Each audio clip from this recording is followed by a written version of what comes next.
We are about to start. It's 20 to 10. We'd like to request you to take the seats. First of all, let me welcome you to the ITU and to this special event co-organized by the development sector and the standardization sector of bureaus of the ITU. We have the pleasure of being joined by the two elected officials who would deliver the opening remarks and welcome remarks. And the first, I have the pleasure to introduce my director, Mr. Brahim Asano, Director of the Telecommunication Development Bureau. Mr. Sano, the floor is yours.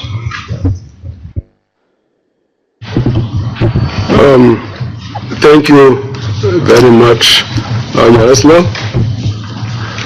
Good morning, everybody, and a Happy New Year. We're still a few days in the month of January. Happy New Year to all of you. It is indeed my great pleasure to welcome you here in ITU for this workshop on the future of cable TV, jointly organized by the Telecommunication Development Bureau and by the Telecommunication Standardization Bureau. As you know, the issue of the infrastructure is at the core of the digital economy. We have done a lot. The situation of infrastructure has improved in all the world, particularly this last time in the developing world. But still, we have more than 50% of the world population that still doesn't have access to internet. And we have seen these past years rather the development of mobile access, particularly in developing countries. But from our perspective, the fixed broadband still have a very important role to play, particularly with the convergence that you are witnessing today, convergence between the infrastructure, convergence in the services, and the convergence of service providers. So we should all get together to build what I would call one infrastructure, and then go very quickly beyond the infrastructure and see how we can use the infrastructure to produce services that will make difference in the life of our people. This is where we are going to connect ourselves properly to the sustainable development goals. And we have a very important role to play. Today, we're talking about digital economy. A lot of things are changing. Some are talking about the fourth industrial revolution, but all those things won't happen if we don't do properly our job in putting the infrastructure and the services at the disposal of what we call today the ICT ecosystem. So the digital economy will rely on ICTs and the ICT ecosystem. So I'm very happy that today we have in this room regulators, private sector, academia, policymakers to discuss this very important issue of the infrastructure. And this is the kind of dialogue we would like to see. An ecosystem where all the stakeholders get together and have an inclusive dialogue, because the world of today is requiring us to move from what we used to do, the vertical policy and regulation, even vertical building of infrastructure, to an horizontal and collaborative building of infrastructure, producing services, and also business models. So it is about that. Of course, in ITU BDT, this issue is going to be discussed in the Global Symposium for Regulators that will be held here in Geneva from 9 to 12 of July this year.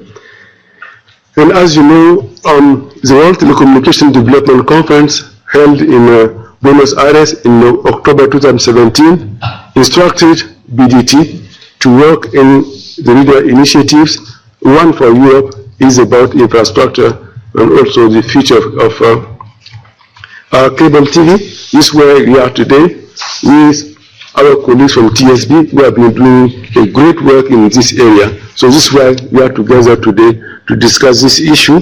And I think that we need all of us to get together to stop thinking about vertical infrastructure, to start thinking more about collaborative and horizontal infrastructure in order for us to deliver the so needed services to our people, the so needed services for the enterprises, the so needed services for people with disabilities, the so needed services for people who are in isolated areas and who are relying on us to be included in the digital economy and the information society.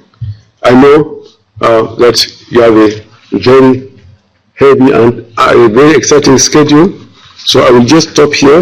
And again, thank you, all of you, regulators, policymakers, private sector, academia, for joining us for this debate. And I hope that at the end of this workshop, we'll go out with a new resolution where we all decide to work together to build the needed infrastructure for services. Well, thank you very much.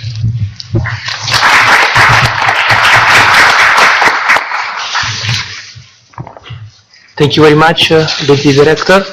So this is a joint event, as the BDT Director has said, by the development sector of the ITU and the standardization sector of the ITU. So it's my honor to give the floor to Dr. Lee, that is the Telecommunication Standardization Bureau Director, who is connected remotely from Asia, and we hope that the technicalities will work well so that we can hear him. So we can see him already on the stage. Dr. Lee, the floor is yours. Thank you.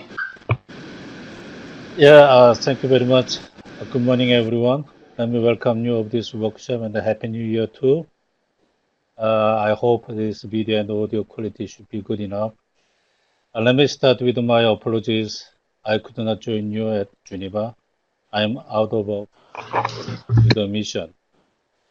However, I believe this workshop will conclude fruitful results with your contributions and active participation. Collaborated result is this workshop between TSB and the BDT. My thanks to BDT Director, Mr. Brian Massano, for opening of these remarks. And my special thanks to Europe Regional Office. Also my appreciation to the collaborative efforts of our staffs for the organization of this workshop. I also see diverse participation, such as regulators, policymakers, business managers, and engineers. Today, cable TV offers a range of video services comprising many integrated services, such as video on demand, home networking, cloud storage, as well as internet access. So the boundaries of telcos and the cables are blurring. I have something fundamental question myself, that is how we will handle video and audio broadcasting over the non-air environments. We have more and more cases to use video and audio broadcasting like services of the fixed networks, Wi-Fi, and even mobile. So 5G will come to us. This will be another opportunity for us use of another broadcasting platform. In such a complex environment, governments and especially regulators have a key role to play to create the right environment to the benefit of the society. And we are happy to see the presence of many European regulators at this event. For this, I believe collecting views and building consensus are essential process. In this sense, the role of international organizations and the standards should be an important role. ITU-T Study Group 9 is a home of DOCSIS standards and many other recommendations that have shaped the current cable TV system. The outcome of this event will assist Study Group 9 in defining its priorities for the future and discuss collaboration coordination with other standards bodies. We are very pleased to have the chairman of SCTC Cable joining our workshop and presenting tomorrow in session 4. Cable TV is now part of a converged marketplace. So if we talk about the future of cable TV, we should explore the role, the support of Internet of Things, as well as 5G, and surely use of the artificial intelligence and machine learning. I was at the last Consumer Electronics Show, CES 2018 in Las Vegas. The fact that artificial intelligence was a keyword, as well as AR, VR, a future version of these video qualities. The ITU is very active on AI and organized the first global summit last year. The second edition is planned in this May this year. So I wish to invite you to shape AI for good. Also, ITU-T established a new focus group on machine learning for future networks, including 5G, that organized the workshop on next Monday, 29th January in Geneva. So I invite you to attend of this workshop too. Having said that, I wish you have a very good success of the workshop and wonderful stay in Geneva. Thank you very much.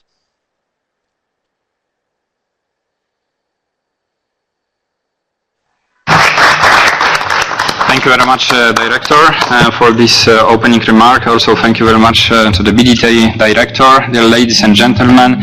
And with this, we arrive to the conclusion of the first point on our agenda today. We are running a little bit late today, and we are in the ITU. And the tradition of the ITU is that we have the group photo. So we'll amend a little bit the agenda accordingly, and we would like to invite you for the photo, which will be followed by a short coffee and by the setting the context presentation, which we are aiming to start at 10:30. So dear ladies and gentlemen, before we are departing to the photo place, we would like to also draw your attention that we are joined by several remote participants whom we are welcoming also to this workshop, and also several interventions we'll be welcoming from in this way.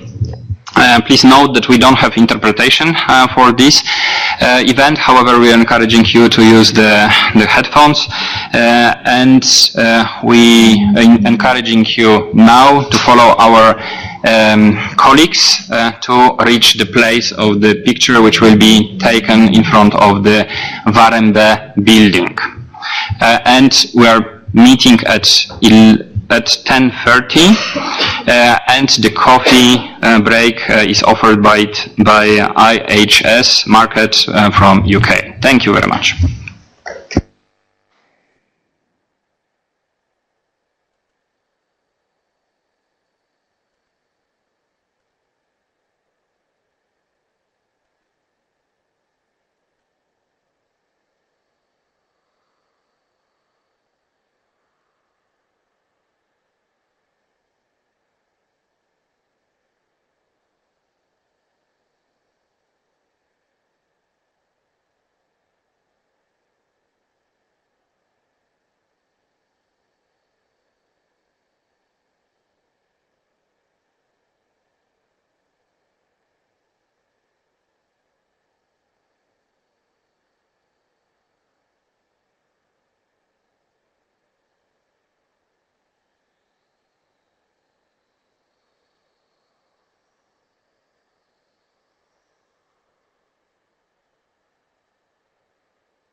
and we are running a little bit late.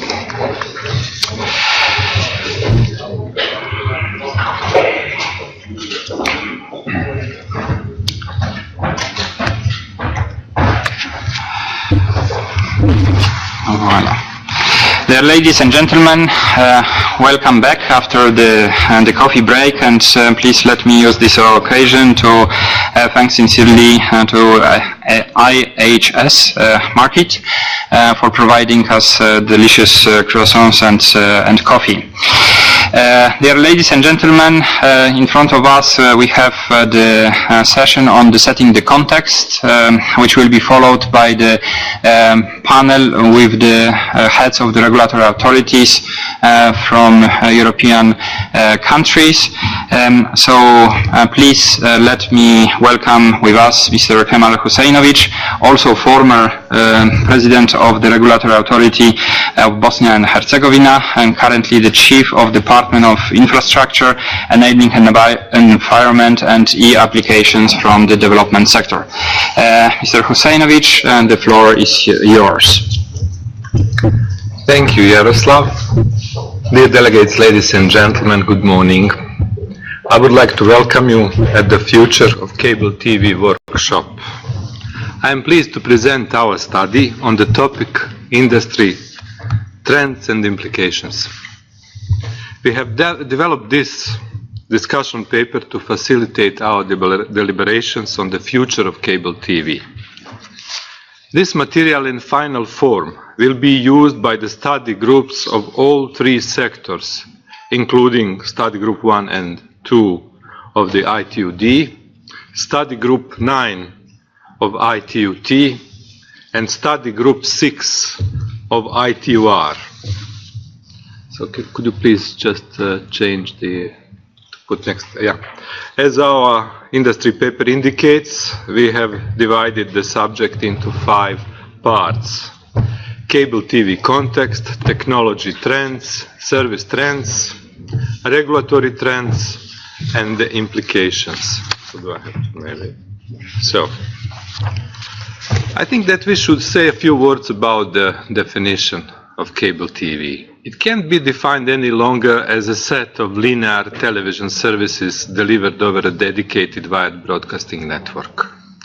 It should rather be viewed as a video service delivery, which is part of a comprehensive service offering comprising other truly integrated services.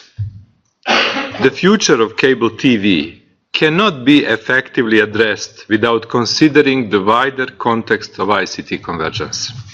Traditionally, industries, especially telecom and broadcasting, were segregated in silos as their products and services were complementary and not substitutes, and companies were not integrated across different skill sets and assets. Converged services are offered in a market comprising content, service, and network providers, as well as device manufacturers. Service convergence is especially spurred by technological advances, by digitalization of data, voice, and audiovisual content, as well as transmission platforms. Governments and national regulatory authorities have an important role in protecting society against undesirable developments, in endorsing a proper market development, and in stimulating an efficient use of spectrum and other scarce resources. Cable TV network operators are defined as the providers of linear television services, part of an integrated service offering, whereby this provider either owns or fully controls the service delivery network infrastructure. Typically, cable TV network operators would own or control a hybrid fiber coaxial network. TV services and their future development can only be understood when they are considered as a part of a converged marketplace. Next. Video services can be split into 2 basic forms, linear and non-linear services. The scope of different video delivery services is very wide, but can be categorized in this framework that you can see in front of you. OTT services are moving to the quality of service managed services, and hence no too little difference with IPTV and HFC-based video delivery. The key technological trends and standards for wired networks carrying video services as a part of an integrated service offering are, following as you can see here, 3 bullets: increasing bandwidth capacity, next generation networks, and connected TV and IBB. The well-known studies like Cisco and Ericsson all demonstrate that the key driver of bandwidth is video. 4K, 8K require a high bit rate, although this bit rate is a flexible number, and differs typically between the internet and broadcast industries. The bottleneck in delivering these high speeds at home is the local loop, and increasing the bandwidth in the local loop is critical, not in the backbone network. The future network concepts address the delivery of video services over all types of networks, fixed and mobile. These concepts are currently being deployed. KT in South Korea is a very good example. They deliver video and TV services anywhere, anytime, including mobile, where they use LTE, eMBMS, the only commercial national-wide deployment. In connection to the technology trends, it is necessary to mention the connected TV sets. They are on the rise and provide new advertising opportunities, such as in the user interface, but also the second screen media meshing. Moreover, connected TV entails for long-form video watching, which includes linear TV viewing. Linear TV content is still attractive for advertisers. There are no internationally accepted standards yet, and 2 fundamentally different approaches exist. We have identified the key service and business trends for HFC, IPTV, and OTT-based video delivery as a part of an integrated service offering. With the widespread availability of broadband, internet, and powerful connected devices, users can consume their video on demand and the linear TV services anywhere and anytime. However, trends shows that cable TV network operators cannot offer their services without having a clear mobile strategy, whereby service delivery on mobile devices is truly integrated. The major question is, does mobile video watching cannibalize TV revenues? Some arguments say yes, some arguments say no. It should be definitely explored further. Media meshing is different from media stacking. The latter can potentially cannibalize. Stacking can potentially cannibalize TV revenues, where media meshing form new revenue opportunities. Still, the increasing revenues through media meshing remains challenging. Let me check this. Yeah. It is clear that the OTT impact on traditionally viewing is present, but is slower than anticipated. The content is still as valuable as a large part of non-linear viewing is catch-up TV. The OTT impact on pay TV is very present, and cord cutting, it can vary between sub-industries. Relevant trends for cable TV network operators and other providers of video services are named as the ecosystem access and connected TV, net neutrality, and audio-visual services. The ecosystem access is a key regulatory aspect, and new ecosystem access disputes keep popping up. Ex post disputes are often wider than ICT regulations and involve anti-competition legislation too. The essence of the net neutrality is not new. Some disputes arose around mobile operators blocking WhatsApp and Skype traffic and shifted to audiovisual zero rating offerings, which are far more complicated to regulate. Due to its nature, imposing local audiovisual content requirements on non-linear services is very challenging. We find that audiovisual directive revision is the key for protecting local European TV industries and balancing the regulations with OTT services. Furthermore, this revision is also addressing non-linear, but there is still a gap with the linear services. Against the background of the trends, several questions are posed as to provide input for discussion. These questions address the implications of the identified trends for the cable TV industry, such as industry-wide, service and business, technology, and regulatory and standard settings. At the end, I wish you a very successful and insightful workshop. Thank you. After these presentations, we put some questions that should be some guidance for the further discussions for the forthcoming panels during the day and tomorrow. So maybe I can just go through it. You can see the set of questions. Actually, it's 13 questions. Thank you.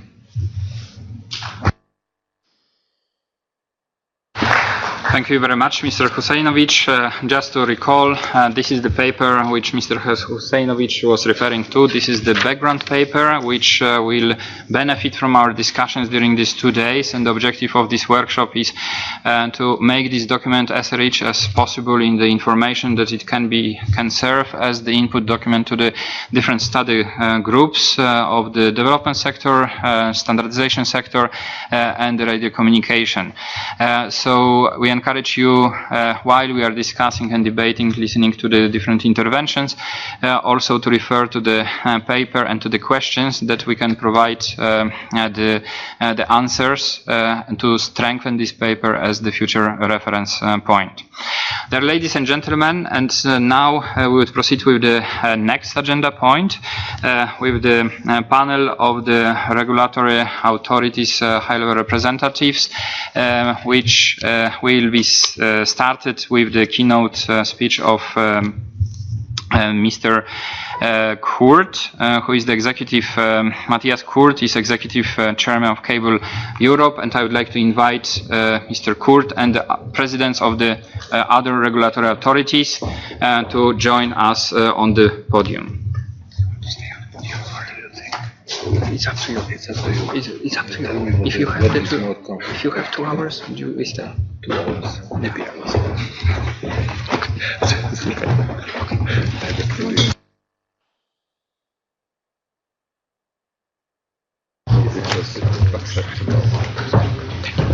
This was my so this would be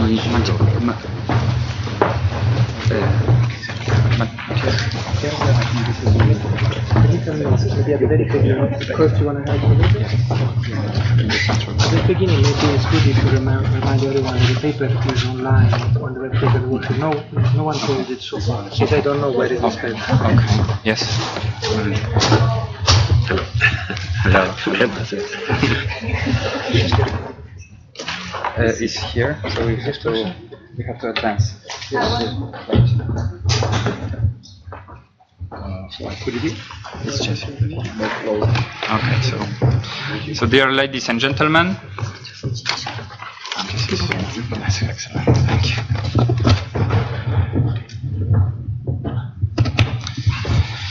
you. Ladies and gentlemen, as I mentioned, we are welcoming with us the high-level representatives from the 4 European countries, from Poland, Czech Republic, Portugal, and Romania. welcome to the ITU, as well as the Matthias Kurt, who was also the president of the regulatory authority for many years in Germany. So let me hand over the floor to Mr. Kurt. The floor is yours. Yeah, thank you, Jaroslav. I'm also a long-standing friend for the ITU and was involved in ITU affairs more than 20 years ago. And so I always like to come back, and also like to see my former colleagues, you know, because I was, as you mentioned, 12 years the president of the Federal Network Agency in Germany. So I have seen the market from a lot of sides, and now I'm with the cable industry, and I just would like to pick up some of the issues we already heard in the introduction. First of all, I think we are not only talking about cable TV and TV standards, and I think we are also talking about better broadband, and we know that broadband is now a key driver for investment worldwide and better qualities of broadband, because TV signals also can be transported over broadband connections.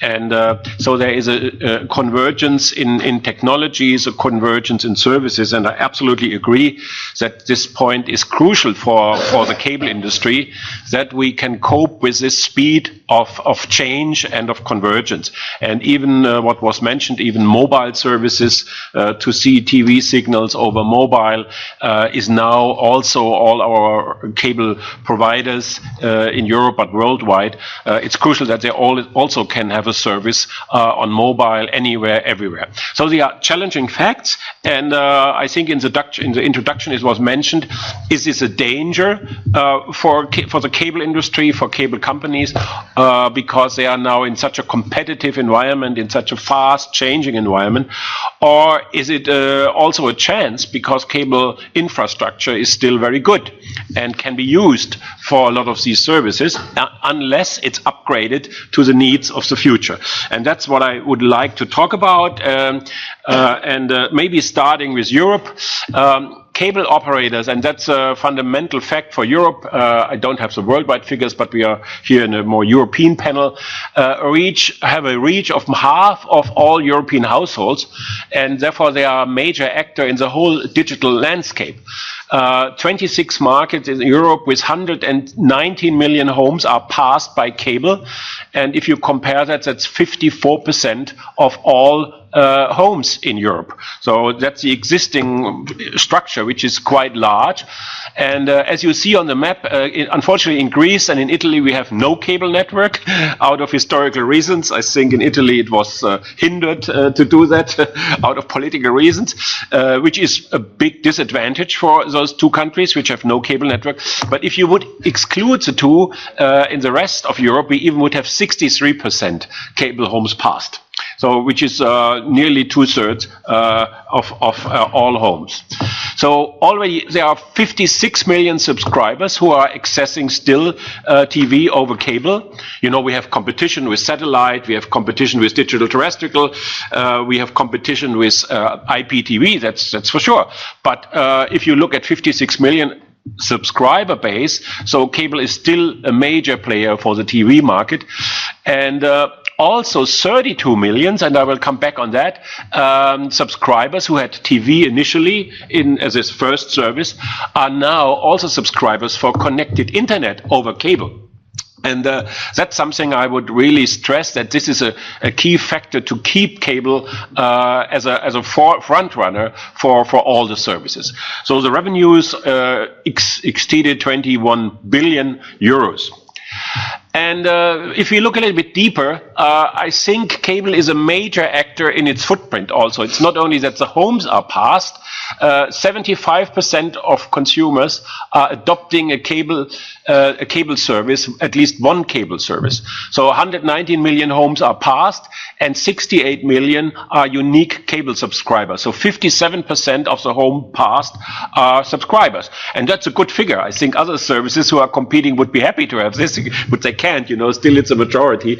So the other platforms are far behind. You know, they are also nationwide available, but have not that that many subscribers. Especially IPTV is growing, but on a slow growth.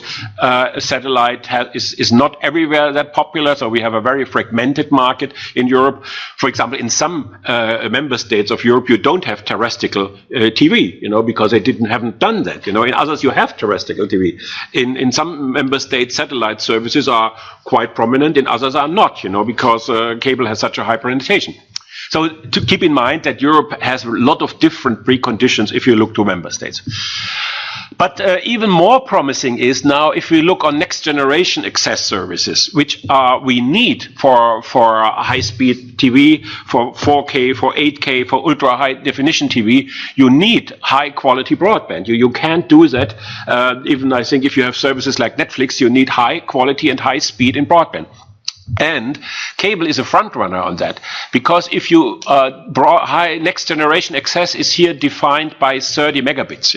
Some people may say 30 megabits is not that much. Why don't we have 100, 200, 400, or 1 gigabit? But even in 30 megabit, you can have now all the streaming services with 30 megabit. It's still possible, and a lot of consumers have it. If you order a streaming service like Netflix, most of them can do it with 30 megabits. Sure, we will need more if you have bigger screens, if you have 4 screens in one home, and if you use it simultaneously, and if the quality gets up, we will need more. I will talk about that. But with 30 megabits, when you look on how many broadband subscriptions are in Europe, in the Euro 28 by technology, we see a shift from the general broadband subscription, because 70% of broadband subscriptions in Europe are still DSL services or VDSL services, and only 18% are cable DOCSIS services. But now with NGA, already 49% are cable DOCSIS 3.0 zeros, and DSL in the 30 megabit is only 25.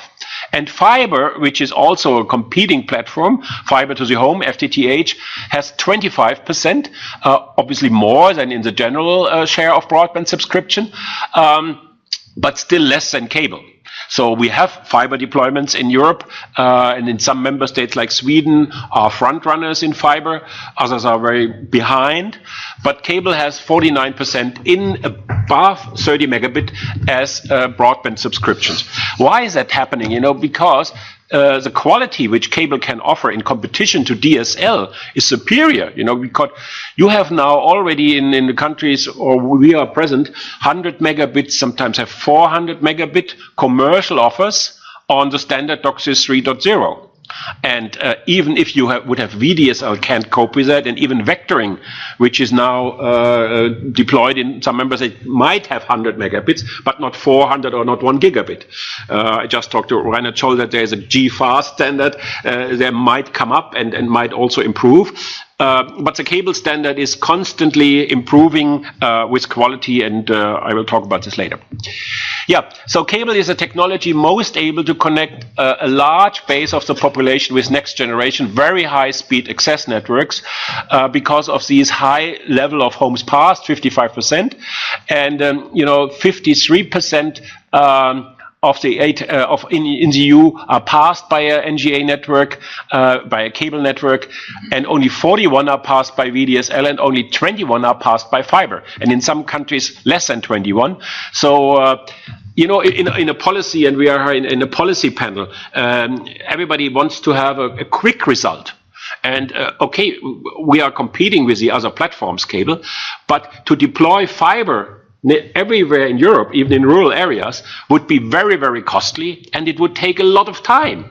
But people want high-speed broadband already now. So a technology which can be easily upgraded by software upgrades, by low cost. There is a figure that you can upgrade even to DOCSIS 3.1, which is the next standard, by 20 or 30 euro per subscriber or per homes passed. If you would do the same to replace it with a fiber network, underground fiber network, we are talking in Europe, in most member states, about underground lines, duct lines for fiber. It would take more and much more per homes passed. So if we would like to have an efficient and quick deployment of next generation, cable is a perfect source to do that. What might be in 10 or 20 years, maybe there will be fiber everywhere, but we are talking not about 10 or 20 years, we are talking about the near future, and people are desperately waiting for better quality. If you compare all the standards for access, obviously FTTH is a possibility, but I just said it's which can go to 10 gigabytes, 20 gigabytes and more. But it's costly, it takes time, and it takes a lot of investment. DOCSIS 3.1 is there, and I just spoke also with Reinhard briefly about it, that when I joined Cable Europe in 2012, people said, yeah, but DOCSIS is not the best standard because there is no symmetrical traffic possible, it will be limited. Now, since a couple of years, it's already possible to do upstream and downstream symmetrical. So it's no longer a no-go, so as a symmetrical traffic is possible, and also a symmetrical traffic from 10 gigabit is in the testing phase possible, and even going up to 20 gigabits. So the technology curve is there to catch up with FTTH on equal footing. And on 5G, there will be similar possibilities in mobile when the 5G development is done, but 5G also will take time. But you see the whole curve explains why cable in the green cloud is still positioned very good for the future. Just briefly talking about CapEx, I just want to go into details, but cable companies did this success by upgrading with a lot of money. You know, compared to incumbents or alternative network, cable companies invested a lot from their revenues in to upgrade their networks. So they are now harvesting the fruits of past investments, and the investment goes on. Still, I think it's a main factor that cable is investing in upgrading networks. And just to explain that also not in details, it shows where cable networks are present, also the incumbents are investing more. Because, you know, in countries where there is no infrastructure competition between the different platforms, incumbents can stay quiet. You know, they are not forced by somebody because they have no churn to other platforms.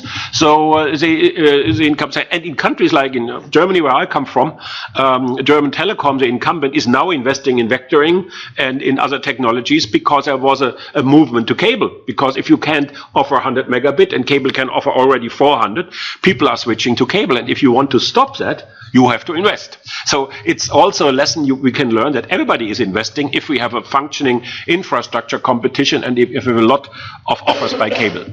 And it also is shown by competition and pricing. You know, in single play cable markets and in triple play cable markets, pricing for consumers are much better than in non-cable markets all over Europe. And pricing, by the way, and my regulatory colleagues know that pricing in a competitive market is very attractive for consumers and Boston. It's not always the best for the investors, but it's good for consumers. So, but now I will switch a little bit to the policy environment, because when we upgrade everybody, maybe also rural areas and others, we will need a lot of money. And I personally believe that we can't do that. Maybe there is public money from the EU, from national broadband plans, in some member states, not in every member state. But I think public spending for infrastructure in broadband should be limited to areas where it's absolutely necessary, because no competitive business plan is possible. Extremely rural areas. You should limit it there, and the state aid guidelines. But the rest, where we have functioning competition, should be done by private investment. But private investment, and that's a discussion we have now in Europe, needs incentives. And this is just a comparison I made, that we are in Europe not the best when it comes to investment in cable and broadband. And therefore, a comparison with the US shows that they sometimes have double or triple the investment in electronic communication sector. And that's a little bit frightening, because a lot of people say, if we don't have enough investment, we are falling behind other regions who have more investment. And I believe that it's also partly a regulatory discussion to get this investment. And just this fight, and we might discuss it later in the workshop about net neutrality, and the change which is now undergoing in the US shows that there has to be a favorable business plan for investors. You know, and some of these so-called zero rating cases, and you touched that, just are enabling infrastructure providers to cope with the OTT, because a lot of revenues are going to the OTT now. The OTTs have a very high market value on the stock market, and infrastructure providers unfortunately most of them have not, and they stayed very stable with their revenues. Some are even shrinking. So it's a little bit a problem that this dynamic has to be shared. And models like zero rating, when they are non-discriminatory, and there are criteria for that in guidelines also from BEREC, are helpful to do that, because then you could take part. So, and therefore we have to look in this comparison on favorable investments. By the way, the European Commission, and the colleagues here on the panel know that, is just in the middle of a discussion on the digital market and on the digital code, with a lot of elements which should test to make a regulatory friendly environment. That was the idea of Günther Oettinger and Maria Gabriel as commissioners, and of Juncker when they issued their digital single market strategy. What is a digital single market strategy for how can cable or broadband investments benefit from this strategy, and maybe coping up with investments we see in the US? There is a review of the telecom rules. So there is a digital code now in discussion between Parliament, Member States, and Commission in a trialogue. The AVMS directive, Audiovisual Media Service, was mentioned, is also under review. The e-commerce directive. We have discussions in Brussels about e-privacy and the general data protection rules, which has to be enforced in May this year already. We have copyright discussions. How is the environment for copyright favorable for these TV services? It's a very crucial thing. Not only is a standard, but also copyright, which is a legal issue. Is it easy? And I just was traveling to Bulgaria, and I heard that they are fighting about copyrights in a very fragmented discussion, that there is no security for cable companies, when they deliver the services, if they really have the copyright, because it's everything so fragmented. So this is a crucial thing to make it easy handleable, that especially for takeaway services, for new services, for everywhere services over mobile, you always have a secure copyright regime. And therefore that's also a very crucial point. And we need a harmonization of digital rights. So what is the stage of this discussion? And it's still not settled, and it's still controversial in some issues, and I just would like to point out, maybe also for the discussion, which issues in Europe are now controversial. The first one is there a necessity to have new rules for joint dominance, or are duopolies in the market a problem? This is a competition law issue, and there are already rules in competition law about joint dominance. And it's a very defined, it's for every sector, for cars, for airlines, for milk. You always can say there are criteria if two or more companies are jointly dominant. And now some member states, I think especially from Belgium and Holland, said, which have, by the way, a very good system, said this is not enough. Two fixed networks are not enough. We need new rules to define joint dominance. And in the Parliament, not in the Council, by the way, in the Parliament they added now a paragraph for a sector-specific joint dominance. And everybody, even investors or not only cable members but others, are a little bit worried about that, because we have no experience with additional criteria for joint dominance. We would like to stick to joint dominance criteria of competition law, but not making up a new box of that. So this is a fight which is very crucial, and which could harm investment. Even investment banks and others are looking specifically on that, because then they are afraid. This discussion started with two fixed networks are not enough, also in Belgium and in Netherlands. I think not all regulators are thinking in the same direction in BEREC, but I think it's very unrealistic in the time we live that there will be three fixed networks everywhere. We have a problem that we have sometimes not only one NGA network in some regions. So how could be a policy goal to have three competing infrastructures everywhere? That's a no-go. So then you would regulate forever. And therefore this issue is very crucial. And the Commission, by the way, and the Council are on the side to keep the rules, and the Parliament not. So we will see how the outcome will be. The next discussion is about symmetric regulation.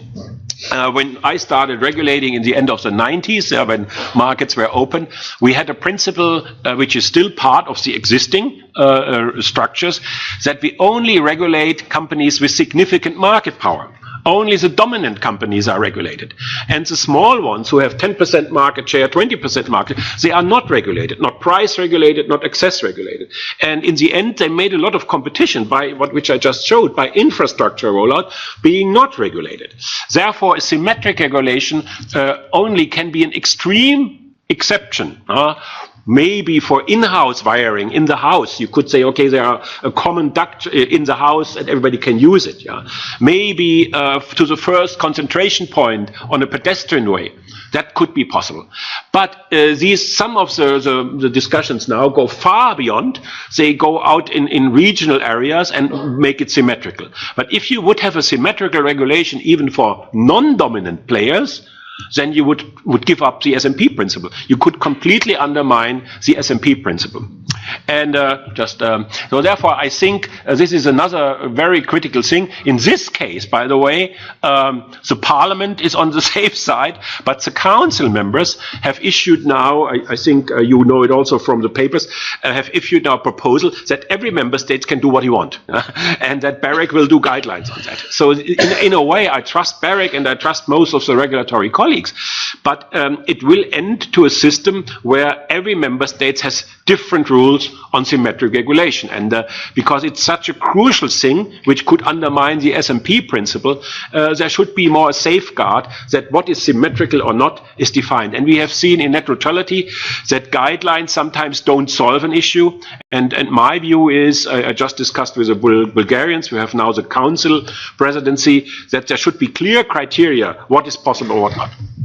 Yeah, then coming to investment again, we discuss on VHC networks, very high capacity networks, and the Commission issued a proposal that there should be less excess regulation, even for incumbents, in very high capacity networks, maybe fiber networks, when a co-investment between two or more partners is possible. So the idea is, if you don't have access by not investing, if the only way is to co-invest, we will have co-investors. So that's a very controversial point also right now. I think the idea of the Commission is right. And by the way, in Portugal, we have a good example, and you might tell it that because Fatima, the former regulator in Portugal, she told me that access regulation for fiber networks or fiber was reduced or was stopped for a period of time, and therefore they had much more co-investment happening in fiber. And a similar thing happened in Spain, where the incumbent Telefonica is co-investing with Vodafone. So it doesn't mean that you don't have possibilities for competition, but the competition goes now only to the infrastructure and is no longer that somebody can stay put and do nothing and have in the end also the same kind of access with somebody who co-invested. So you have to find this kind of investment. Also a very crucial discussion in Europe now, will we get the right incentives for co-investment? So then we need, I already mentioned it, easy and innovative copyright rules that follow the technology innovation. We already have now a rule for portability of content. For example, when Switzerland is not part of the EU, but when you travel from Germany to Belgium and you have a mobile phone and you have a subscription with a cable TV subscriber, you could, with your app, also enter it cross-border. That's the idea, because a lot of people, especially in Europe, are traveling a lot.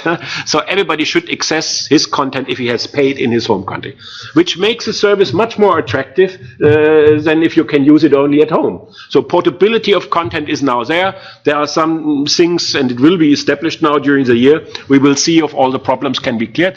But there is also cross-border access to content. There are now issues on the copyright rules, time-shift TV services, catch-up TV. We heard that this kind of services are more and more popular. And do we have clarified the copyright rules for that? You know, because if the copyright will say, yeah, but then you have to have a new contract if you do time shift. We just want to follow the technology evolution and the need of the customers. If this ends in an endless struggle about copyright, it will be turned around in the opposite. So copyright is very important. Then level playing field with the OTT. Cable is absolutely fine with competition, also with OTT. By the way, when you said, will the OTT kill the cable TV on the long run, will there be cord cutters? I don't think so, because cable TV, even embedded Netflix now, if you have a cable TV subscription, you can access Netflix over cable TV. And Netflix has no access service. Netflix needs access, and Netflix needs a good access. So it's absolutely possible that cable infrastructures can partner with OTT services like Netflix. And so especially because they have a good quality of service. So it comes to business models. So, but in one aspect, I think there is still not a level playing field. That's data protection and privacy rules. And we all know that in the middle of the discussion is Facebook and others, are they really keeping privacy rules like they should? You know, sometimes there are already violations of the existing data protection and privacy rules. And there are constantly cases everywhere in Europe and also with the Commission about that. So I think this is not a good example. We don't want that, you know, we don't want to break the rules. But when it comes to, let's say, the usage of big data, sometimes anonymous data, our members or cable members can't do the same like Facebook and the others do. Because, you know, when you have in Amazon, if you order the book, you constantly get similar book offers. That would be illegal for a cable TV subscriber.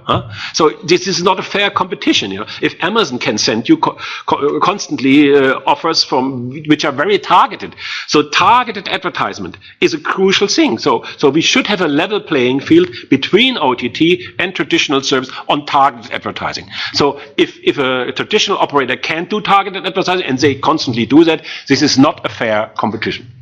And state aid, as a last point, I already mentioned it. There is a lot of discussion. It is in politicians everywhere in Europe about state aid. Can't we speed up our development for cable, for broadband and cable by giving more public money in this sector? Fine when we are with extreme rural areas. Not fine when it would be an overbuild of competitive infrastructures, because therefore is no necessity, and it even could lead to disincentivize for future private investment. So we have state aid guidelines in Europe. They might be under a review, but I think the state aid guidelines are principle sound. You can't overbuild competitive infrastructure. And all the government money or the taxpayers' money should go in areas where there is no possibility to have a commercial development. So there are also a lot of other issues, but I just would like to end with these topics to show you how controversial all these things are still. I hope, and we all hope, I think also Barrick and the regular colleagues hope, that there will be a clear decision by this year, because time is running out sometimes. You know, we have sometimes not even transposed the cost reduction directive, which was passed, I think, 2 or 3 years ago in national law in some member states. I just learned that when I was in Bulgaria. They have not even transposed a rule which is passed 3 years ago in national law yet, you know. And now we are discussing about a new code, which also needs to be transposed another 2 years in national law. And so time is running out. So we have to be quicker in our decisions if we really want to speed up the digital economy in Europe and digital infrastructure. So there's just some ideas from my side. I hope it's also stuff for a discussion on the panel, and thanks for your attention. Thank you very much, Mr. Kurt, and I encourage all of you to note down all your possible questions. For the end of this session. As I mentioned, the background paper on the future of the cable TV is open for comments and is publicly available on the website of the event. And we thank you very much for this keynote. And now let us move towards the visionary contributions from the heads of the regulatory authorities from Europe. And this is my great pleasure to invite Mr. Marcin Cichy, President of the UKE, Office of Electronic Communication, to deliver the first statement and the contribution. Thank you, Jaroslav, for the floor, and thank you, Matthias, for this introduction. It's not okay. It's not the secret that in Poland we are just in front of the cable TV regulatory tolls that are going to be imposed by Office of Electronic Communication in the nearest future, and to keep, let's say, political level playing field, I would say that I would start with some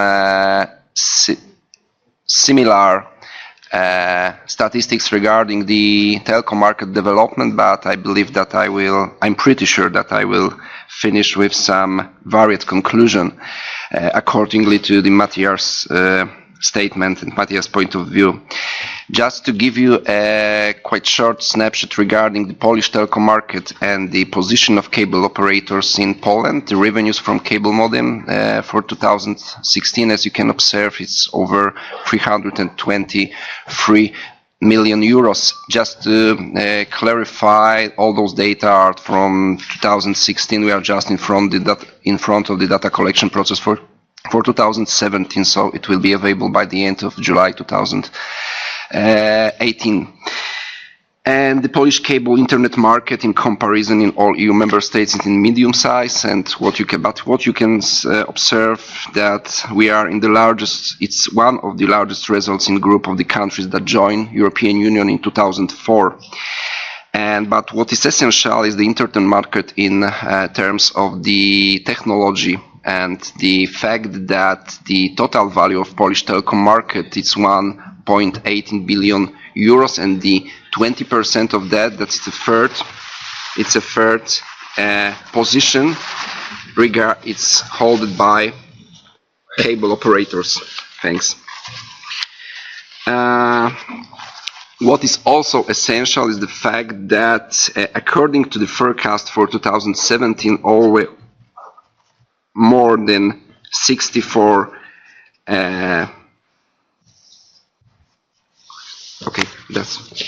thank you, Matthias.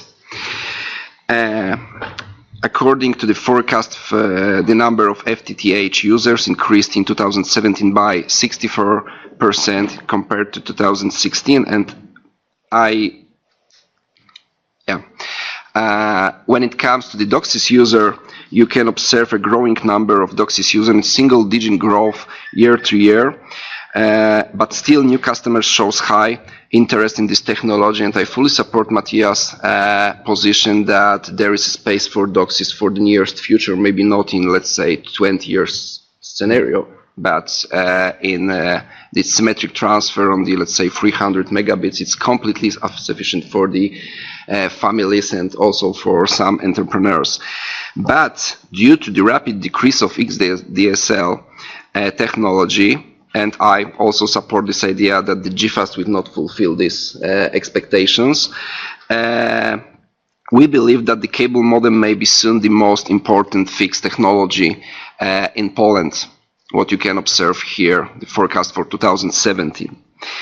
But on the other hand, when we compare the position of the every single operator in Poland when it comes to the fixed internet users, we can observe that there is a significant decrease of the position of the Orange PL. It's the Polish incumbent, from 33% in 2014 to 27% in 2016, and we expect that this decrease will be much bigger in 2017. And in the same time, we've got quite significant growth of the market shares of cable operators from 28 to 31. Needless to say that the smaller ISPs also benefited from this situation. But what is essential when it comes to the regulatory tolls, it's that the position between the operators, not on the national level, but on the, let's say, even communes level. We've got over 3,000 communes in Poland, and the situation is far more varied than expected. And when we talk about the one ISP, the position of Polish incumbent is significant, 27%. But when we add one alternative operator, or at least two alternative operators, you can observe that this situation will completely change, and it comes to the final conclusion that the position of cable TV operators is far more powerful than expected. What follows from that, there are the projects that we need to implement on the local, national level. And two first projects that we clarified that the most important for us for the nearest future is 5G deployment, that is strictly in line with European Commission guidelines, and the operational program Digital Poland, that we've got over 1 billion euros to spend for connection of additional 10% of households. It's 1.4 additional households that we need to connect to, let's say, NGN infrastructure till 2020. And when we combine those two projects, we are able to go on the higher level of this strategic point of view when we've got IoT, Internet of Things, and digital single market. IoT,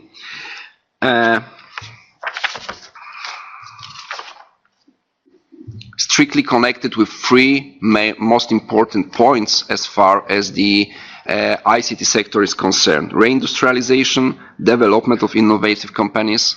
I strongly believe that the telco industry is one of the most innovative through all industries, for all EU member states, and also e-government, so relation between the end user, between the citizen and the local government. I mean, the digitalization, for example, of the public services. It's not only about the mobile technology, it's also about the solutions that are introduced by GSMA, that with the standardization organized by ITU, like, for example, Mobile Connect. And needless to say that by 2020, the number of IoT devices around the world will reach over 20 billion, and the total value of this market will reach 1.2 trillion euros. In comparison, in Poland, the value of Polish IoT market will be doubled to the level of 2.5 billion euros. So it's a huge challenge in front of us, not only because of the capex, but because of the total revenue of the market. But still, we've got some bottlenecks regarding the cooperation between the participant entrepreneurs. I mean, not only between the operators affiliated in the, let's say, chambers like Cable Europe or Polish Chamber for Cable Operators, but also on the local level between the small internet service providers. And the first bottleneck is the infrastructure. We've got over 350 disputes between the operators, and we deliver 200 decisions regarding the access to passive infrastructure. So, and on the other hand, when it comes to the cooperation, we are the leader in the total number of disputes through all EU member states. Over 55% of disputes regarding the access to the infrastructure, both BSA, bitstream access, local loop unbundling, and also passive, I mean masts, ducts, connections, and finally in-house wiring regards the Polish case. And it is not my intention as the regulator to hold this position for the nearest future. And what we are going to reach was stated by European Commission. It's a goal, it's key points for and goals that we need to fulfill till 2025. We need to assure the speed for the industry on the level of 1 gigabit per second. It's strictly affiliated with the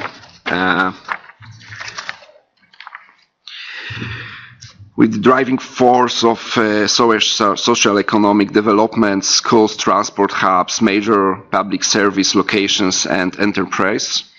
And over 100, honestly, it's at least 100 megabits per second for every household. And if I'm not mistaken, in European Commission guideline, it's clarified as at least 100 megabits. So there is a space for an upgrade to 1 gigabit per second. And needless to say that even DOCSIS 3.0 will not fulfill this requirement. And finally, we need to guarantee that we will achieve 1 gigabit per second with 5G in use, latency lower than 5 milliseconds, and extreme boost in the exponential growth in the economy because it will be over 100 devices per square meter for the economy. So that's what we need to face in nearest future.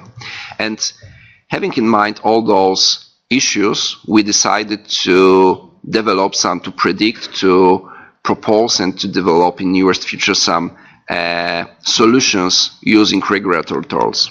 What I'm talking about, the first issue is promotion. We would like to remove barriers in the engineering and construction process. We've got two laws. First is telecommunication law, strictly affiliated and based on the European Commission and European Parliament regulations, and second is the broadband law, also called Mega Ustawa.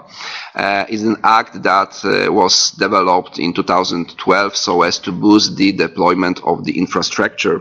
And with this act in use, we would like to remove some barriers in engineering and construction. Also, what we believe that it's essential, is crucial when it's some kind of understanding between the participants. I mean the education and information for the participant of the investment process. That's what we are doing with the EU funds in use, and also building effective investors communication. So all investors that are interested in coming to the, let's say, building as the first, second, and even third operator. Second issue is co-investments, and it's strictly connected, has its roots in the cost reduction directive. That's not very, let's say, I think that it's needless to clarify more detail, because it's widely available in all Brussels directions and documents that we are responsible for introduction on national level. And third issue is infrastructure sharing. That's essential from the perspective of our today's meeting. Comprehensive regulation of rules of access to passive infrastructure. Needless to say that in Poland in 2017 we had a willingness of entrepreneurs on about, let's say, 10,000 kilometers of cable ducts and approximately 243,000 power masts. That's the demand that we need to grant. That we need to find the supply. And in UK's database, there is over 800 access agreements regarding masts, and over 450,000 of masts were made available on that basis. So the conclusion is that this kind of regulatory tools, they work, and they should be widely introduced to the market. And the model that has been already adverted by Matthias regarding previously by Kamal, regarding the, let's say, investments ladder, starting from release, going through bitstream access, local loop unbundling to the passive infrastructure and to own infrastructure. It's our, let's say, gospel that we use. It's not something, let's say, state of the art. It has been introduced many years ago as the, let's say, some roadmap how to regulate the market, starting from the, let's say, the most soft regulations and going through more sophisticated, and finally to the most costly. Yeah, like passive infrastructure, access, and own infrastructure. And what we are really into is those three, but to be honest, two models for bitstream access and local loop unbundling, when we are going to introduce reference offer and unconditional access to every infrastructure that is available on this, let's say, last amplifier to the end user socket. So starting from the ducts and building connections, finally to the in-house wiring. I mean what it's called like last mile infrastructure. And what we are really into is the passive infrastructure that we understood as the 3 parts that should be taken into account. First is ducts and mast, and also manholes that are essential when we are talking about the sharing of infrastructure on the local level, especially in commons. Second, completely unregulated through all EU member states, there are connections between the, let's say, last mile infrastructure and the building. And finally, in-house wiring. That is essential when it comes to the deployment of infrastructure between the operators and the sharing of this infrastructure. I can agree that we don't need the cable operators. We need the investments in the white spots. That's absolutely essential. But on the other hand, we don't need 3 or 4 operators in the same building in the same time. In Poland, we've got many rules and regulations regarding how to develop the buildings, how to organize in-house wiring in flats. All those things are strictly regulated, and all those things are strictly clarified in our building law. And the problem we've got is that in, let's say, big areas, big cities, we've got 7, even sometimes 8 operators delivering services in the same place. And needless to say that every end user is not interested in using 7 or 8 the same service providers in the same time. He needs to use one, or maybe one for the fixed service and another one for the mobile. But 6 or 7, it's completely too much. There is a list of challenges and effects that we clarified in 2016, and the first challenge is how to organize, let's say, the usage of infrastructure. We would like to introduce infrastructure sharing for all operators, not only the cable, but also the incumbent. I've mentioned about the Orange PL. There are, let's say, over 3,000 internet service providers in Poland. So we've got to face the music in front of the quite huge audience of, let's say, participants. Lack of cooperation we would like to replace with the universal principles that are going to be implemented. Competition we will based on, let's say, cost model and the open access to infrastructure. And finally, we believe that it will help us to solve some market consolidation processes, not only with SMP control in use, but also with the, let's say, passive infrastructure models that are going to be introduced. There is, of course, the question why we are going to do this. And taking into account our responsibilities that are included in the Telecommunication Act, we need to assure the competency. But on the other hand, what we would like to achieve is, let's say, some kind of roadmap and scenario for next 10 years. And as a regulator, we believe that we've got some, let's say, vision how it should be organized on the operational level. I mean, the competition, infrastructure competition between operators, but also on the retail level when it comes to the, let's say, far more sophisticated and hard cases when we talk about the competition with OTTs, when we talk about the, let's say, varied position of, let's say, Europe and United States, and some other far more political cases. And because of that, we clarified our focus and vision, and let me invite you to watch quite short video presenting how we are going to develop the future in Poland. Thank you very much.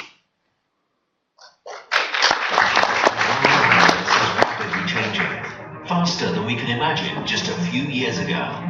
The Internet of Things is entering our homes and workplaces and shapes the new reality. Technology is becoming our second nature, the driving force of progress. Every day brings innovations which contribute to making our lives easier. We improve the quality of our lives by building tomorrow's solutions.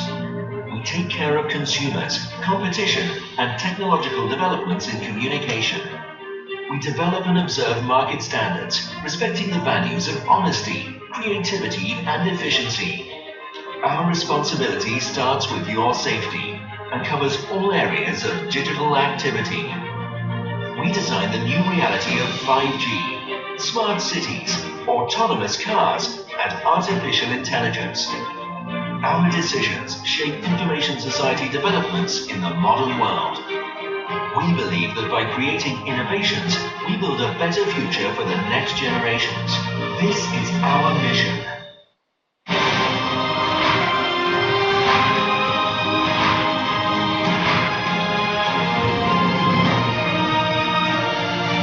Communication.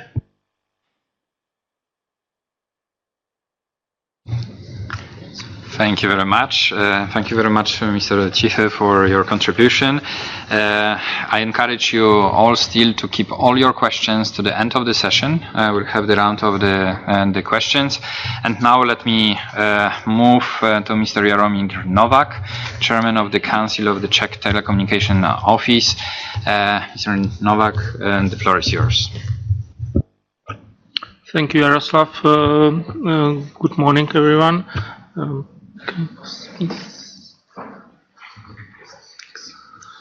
I'm very glad and thank you for invitation, and I'm very glad I can show you some figures and some experiences from the Czech market concerning the cable networks. And in Czech Republic, as you can see, we have quite a rich mixture of infrastructure competition, not only cable networks, not only XDSL, but also the huge percentage of penetration of the fixed wireless networks, concerning going from mostly regional operators who are using unlicensed bands in Czech Republic and covered mostly rural areas with the services. As you can see with the year's comparison, there is the penetration of the cable networks is quite stable concerning the broadband access, and we, as a regulator, were obliged to make a geographical survey in 2015 concerning the coverage of the infrastructure to see if there is presence of infrastructure or not due to funding from European money. Okay, to see if there is a possibility to spend the EU money on the white spots or not. When we dig in this data we collected and go it through, we can find some interesting numbers. One interesting number for Czech Republic is that the breaking point for Czech Republic concerning the cable TV is the cities or municipalities which have more than 10,000 inhabitants. So in this kind of cities we can see the presence of cable TV in almost 90 cases, 90% cases. When we are going to the smaller cities, the presence of cable TV is less than 10%. So why is that? I go further. What's this is?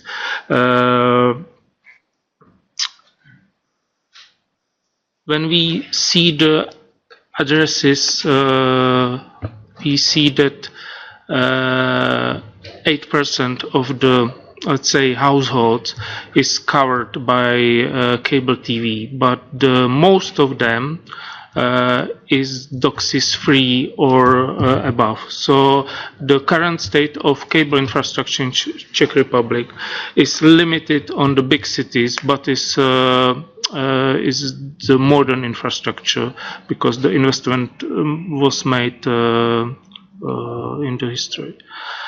Concerning the TV active subscribers, you can see on the graph that there is the percentage of coverage is growing on IPTV and cable TV slightly at expense of the satellite platform.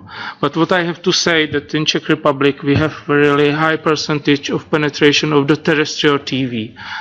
So this is, according to my opinion, the main obstacles for another rising of the cable TV penetration. We can in Czech Republic is more than 60% of household on the primary setting on the terrestrial TV, and I'm not talking about the secondary viewing. Concerning take-up, when we compare the take-up numbers, we can see that the take-up of the cable networks in Czech Republic is dramatically higher than the take-up of other technologies. In average, it's more than 50% of the cable networks. For example, with comparison with the XDSL, where the take-up less than 23%. So where's the infrastructure, where's the cable infrastructure? You can see that the people are willing to take cable rather than XDSL, even when we can see very price sensitivity of the Czech customers concerning the service. Another limit for the cable networks deployment, which we can see in Czech Republic, is the administrative permissions, the time which is used by the Czech authorities to allow to build the networks, the price of this permission, the price or cost of the right of ways. It's the one issues which now the government realized that it's really huge obstacles for deploying networks in general in Czech Republic. So now they approved the governmental action plan, which should reduce the cost of administrative permissions and the cost of the right of way. When there is the public property, then should be some limit on the right of way price, and it should help to deploy networks in future. Another limit we can see is the price sensitivity and really huge competitive pressure of the fixed wireless operators in Czech Republic, especially in the rural areas. And as I mentioned, take-up of terrestrial TV and little willingness of people to pay for the content, which is now changing. I can see 2 years ago a slight change, and the people in Czech Republic are paying the fees for the Netflix. They are paying for HBO, and they are slightly moving towards pay platforms. What's important for us also as a regulator is that the customer really knows what's the quality of the service which he is buying from the operator. So we are part of the project with other regulators in the European Union, and we are promoting application for measurement quality of service of the networks in general, which you can use on your mobile phone to get the information about the coverage speeds, jitters, ping, and packet loss. Also, there is the test of the quality of the service and the net neutrality of the connection. You can choose the server where you can make a measurement and compare the results with the others' measurement in the place or in the country. Part of the project is also to compare the results from one country to other country. And you can make it also on the web page, the measurement.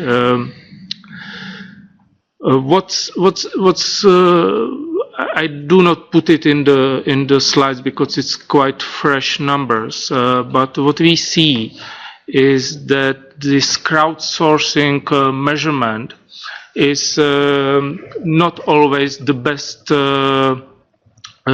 solution to get the data about the coverage and the quality of service, because people are generally use this tool when they complain about the quality of the service. So the numbers we get from this measurement could be lower than the general numbers of, for example, of the platform. So for this presentation, I try to filter the data from the cable TV, the UPC, and other two companies in Czech Republic, and because there is the fresh tool in this tourist hardware, it's a router you can use, and it's the safe solution, which you can use in the household. And about 2 months ago, we implemented in this router the constant measurement of the speeds and the quality of service. And when we check this data and compare them with all the data from the measurement, from this crowdsourcing, we can see that this constant measurement shows us speeds which are about 30 megabits higher than when we see only measurement from the people who are doing it willingly. So we would like to continue with digging this data and compare this data. In general, we can see that the average speed on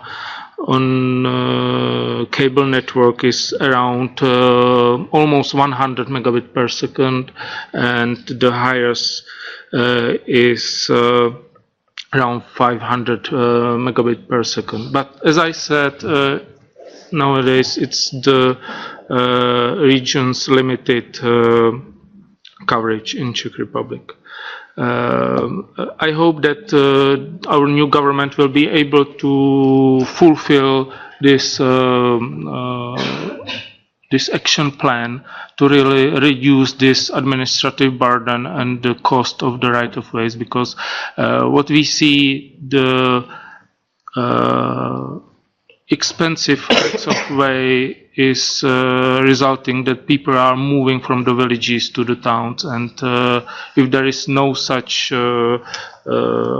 obligations to really reduce the rights-of-way, the villages will be empty and without connections. So thank you for your attention. Thank you very much, and I remind you to keep your questions after the series of the presentations. And now thank you very much, Mr. Novak, for the contribution. And now let us move to the case of Romania. I'm handing over the floor to the President of the National Regulatory Authority, Mr. Sorin Mihail Grindou. Thank you. Distinguished colleagues, it is a great pleasure for me to be here today as President of the Romanian National Regulatory Authority. As you have seen in Matthias' presentation, Romania's cable market is one of the most developed in Europe. So today, I am proud to be able to say that Romania has been a constant partner for ITU for more than 150 years. In fact, Romania has been a member of ITU since 1866, allocating resources for the work of study groups, council, world conferences, and many other activities of the Union. When I was asked to present a few facts about the cable TV market evolution in Romania, I was both honored and delighted. Honored because ITU is the most suitable environment where a discussion about future of cable TV can take place, and that Romania is part of such a discussion, and delighted because the Romanian electronic communications market is indeed unique in Europe, dynamic, and most interesting in its developments. Also, the presence in the opening session of this working shop of BDT and TSB directors testifies of the importance of this topic for both sectors, and the ITU as a whole, as we all need to work together for the benefit of the entire Union and its members. Please allow me to now to give you some figures to show you why I said the Romanian market is unique in Europe. First, okay. At mid-2017, around 98 of the households in Romania benefited from the pay TV program retransmissions services, accounting for more than 7.3 million subscribers.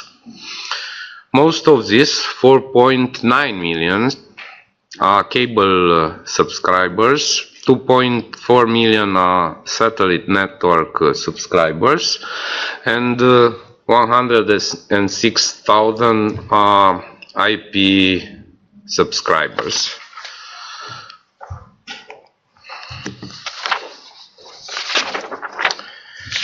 So, at national level, cable networks are the main support of which TV service subscribers receive audiovisual programs. 66% of all TV subscribers in Romania. Out of the 4.9 million subscribers to cable services, 3.6 million live in urban areas and 1.3 million in rural areas. Thus, the penetration rate of audiovisual program retransmission services provided on cable networks reach 65% at national level. In order to give you an overview of the urban versus rural, please note that in urban areas, TV services are mainly received via cable networks. 82% of the urban TV subscribers, while in rural areas, they are mainly received by via DTH, satellite networks. 56% of the rural TV subscribers.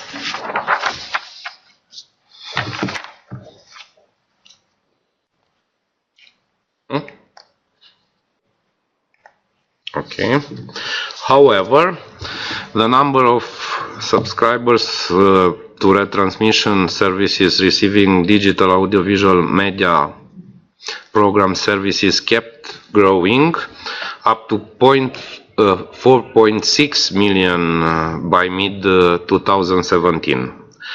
Among those receiving digital TV programs, approximately 2.4 million subscribe to DTH services, while about 2.2 million subscribed to services provided on cable TV, and approximately, as I said, 106,000 used APTV technology.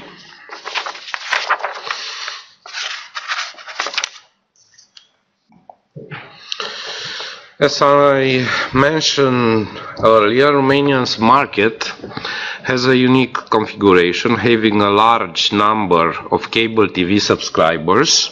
With a strong evolution, the number of subscribers to digital audiovisual program retransmission services being on a positive trend for many years in our opinion, a trend that will be continuing in the coming years.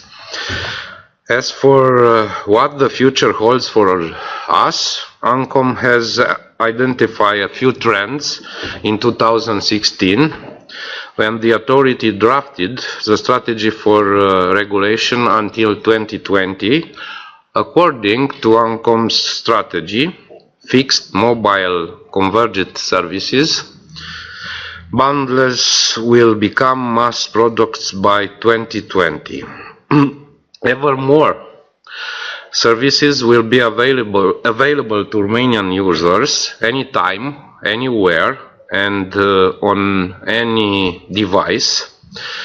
In the meantime, the use of Wi-Fi will become a habit for online connected multiply terminals in the most households in Romania.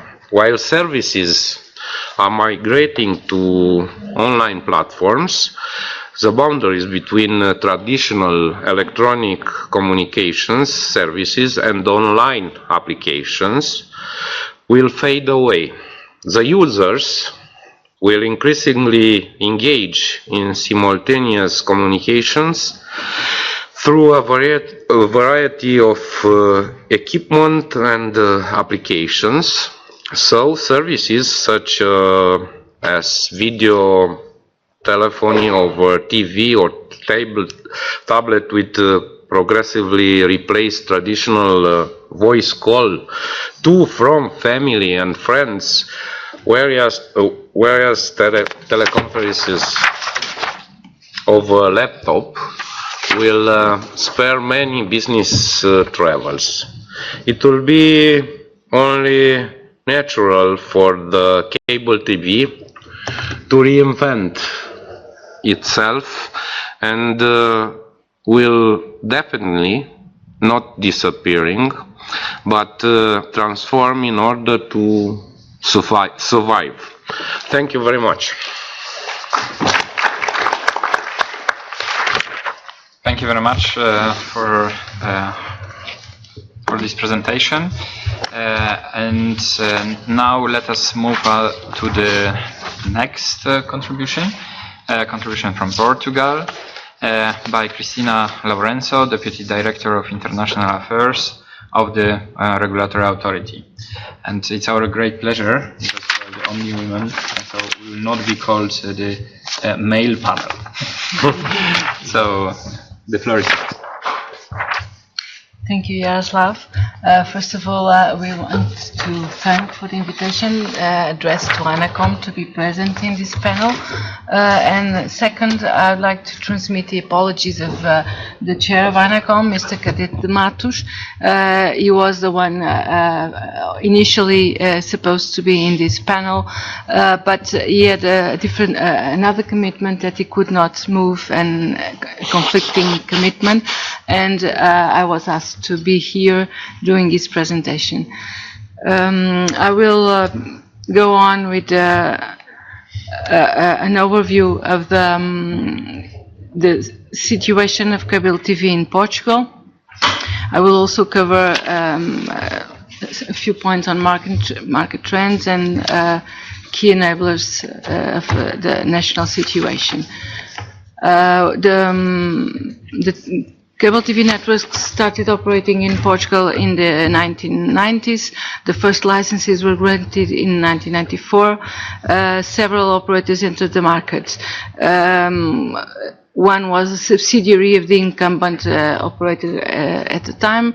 This was later subject to a spin-off in 2007.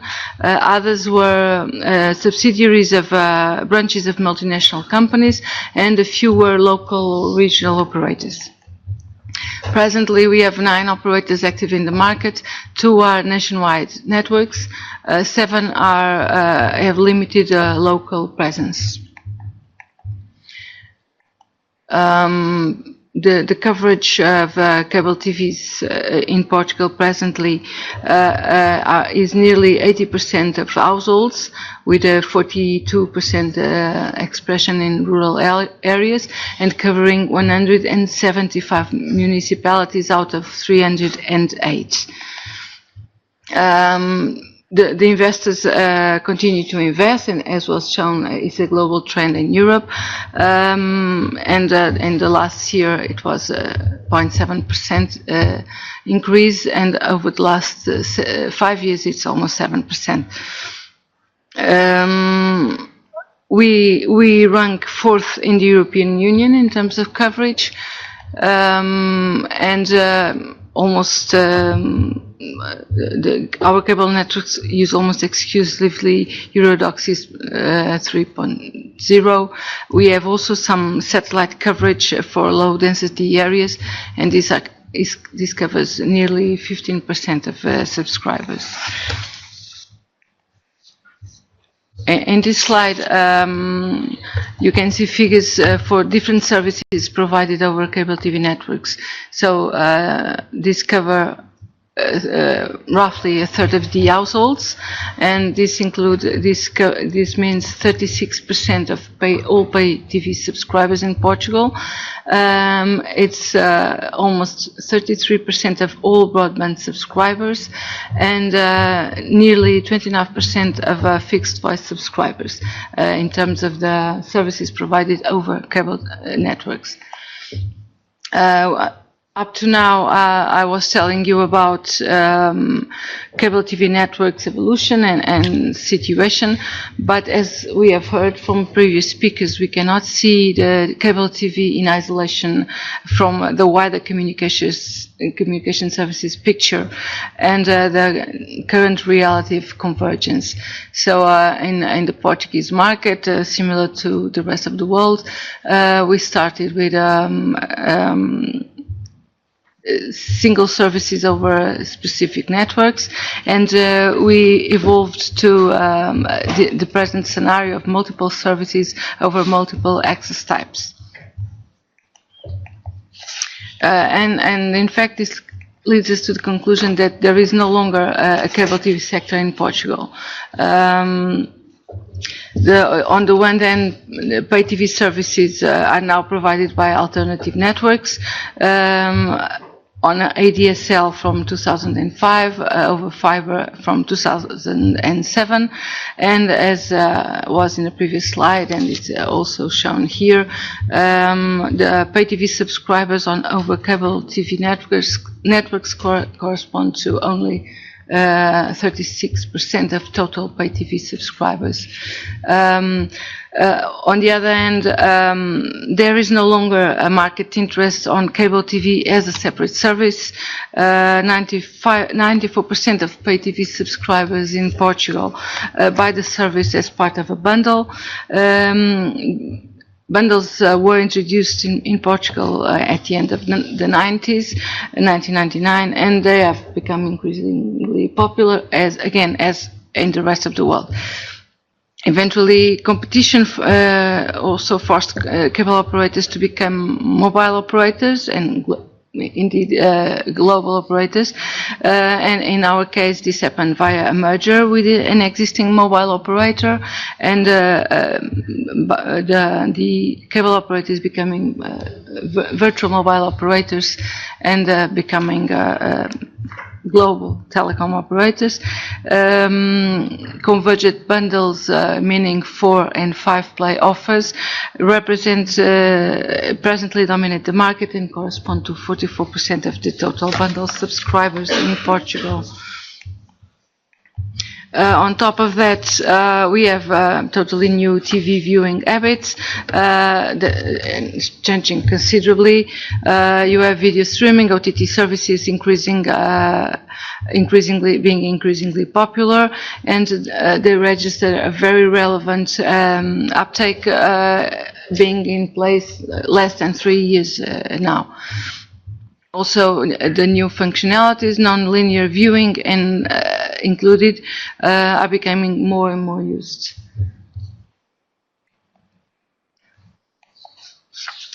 All this market situation led to a market evolution. The operators are continuously improving their offers. We have more and more channels being offered every time. Download speed increased, services offers increasing all the time. So the market is really evolving. In fact, we have no skinny bundles in Portugal presently. Another very relevant factor is the evolution in terms of network coverage, as we heard as well. We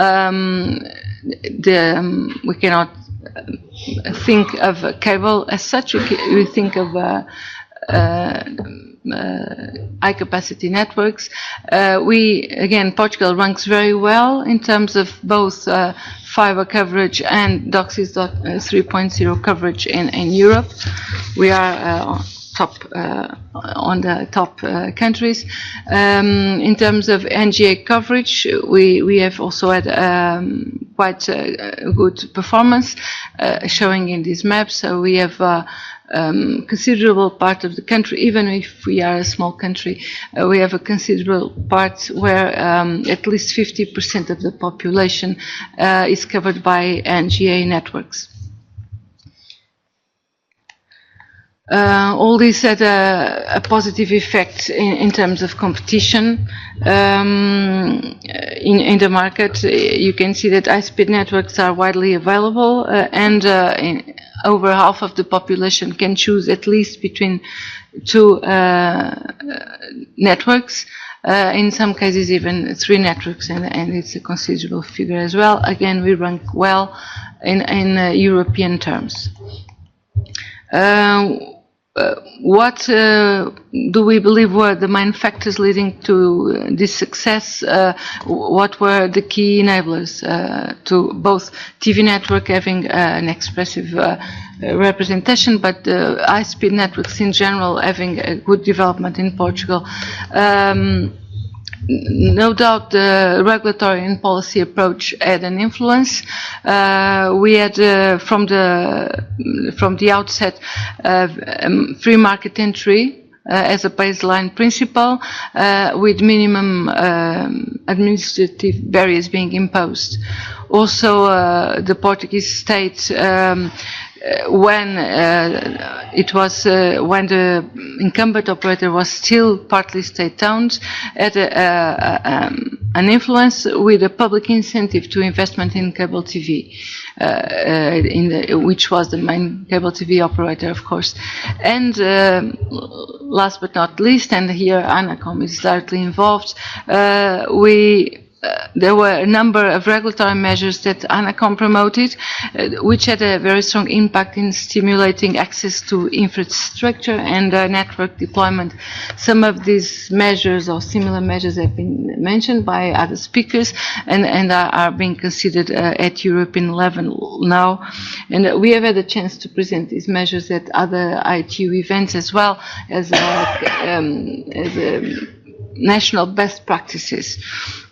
And this also led us to, as I mentioned, an enabling factor, that's the infrastructure development. So there is widespread coverage, and there is technological upgrade and good quality of our networks. Another enabler, competition.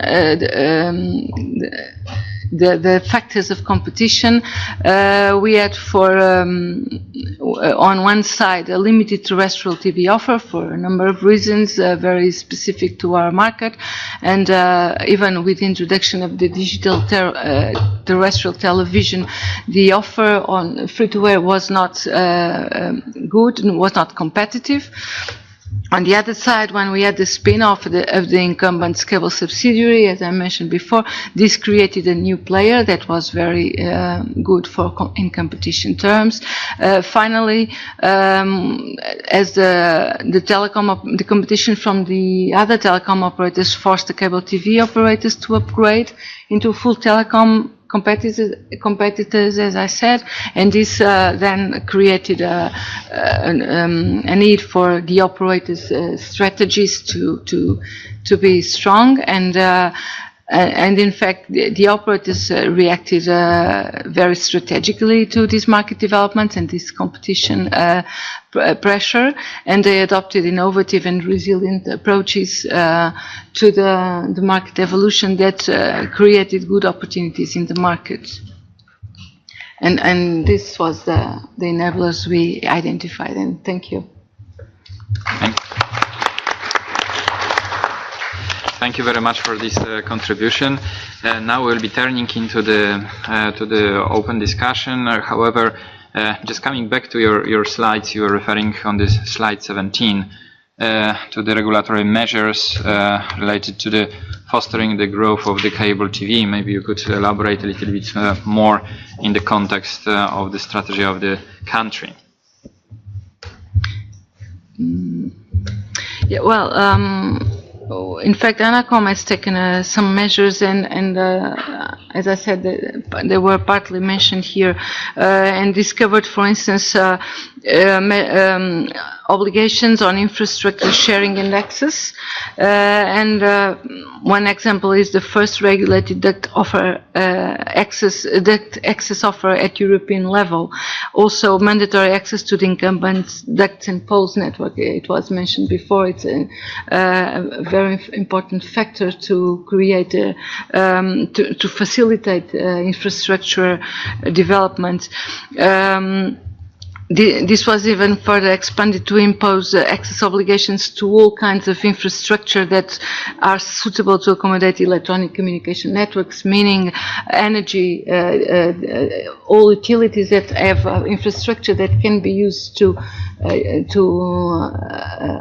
install network infrastructure are under obligation to and under condition to give access to this infrastructure to all potential investors in telecoms.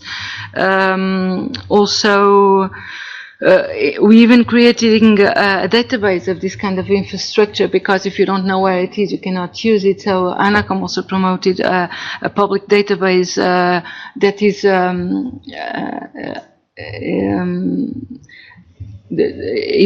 created through operators or infrastructure holders' contributions, so that they are the ones that have to put their data in the database, and then the others can use it.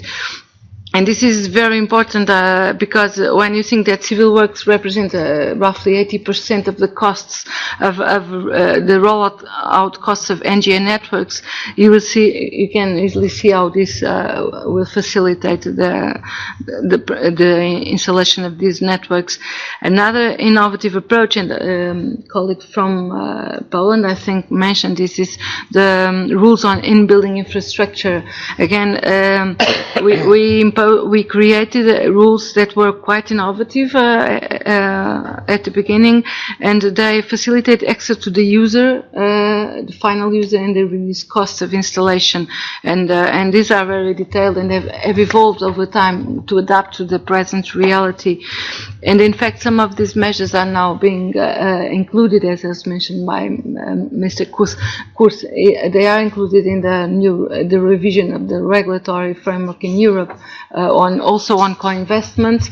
I wouldn't say, as you said, that the ANACOM reduced regulation, but we facilitated co-investment, and it was very much on the initiative of the operators. They took the initiative of getting together to invest, and ANACOM was cooperative in this.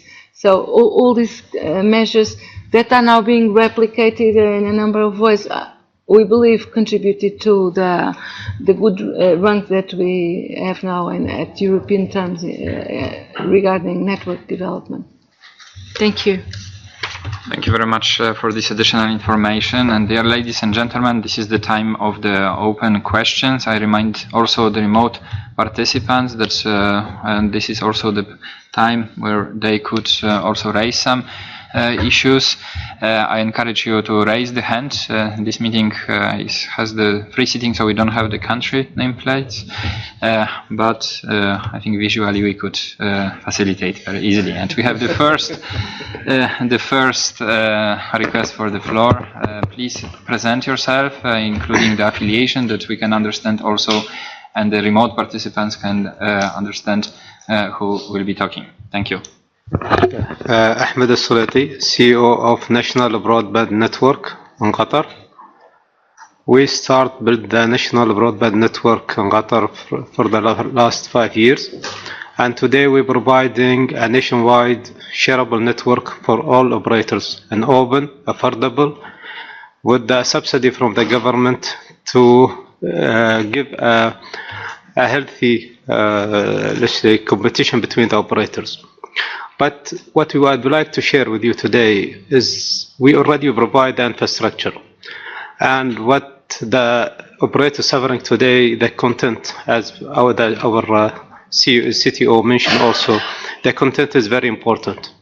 And what is available today with the market, like Netflix and other choices for the customers, is very important to be taken consideration before provide or invest such infrastructure. Okay, today we are, as a government, we provide this infrastructure to open for maybe we are using this for the future smart city. We are using this for hosting a World Cup in 2022 for any the government networks, shareable network. Today there is no any single private network in our country using or building their network. Even the security. MOI, all other government departments, they are using the national broadband network, and this is a good achievement. And you'd say a unique model where there is no any duplication and such infrastructure, because we build it with very high secured and high blueprint of security. But today we have, for example, one of the operators with the big names, and they are not providing for the IPTV, or they don't have market for such IPTV solutions. So here where we think is the content or what the market needs is more important than providing such infrastructure.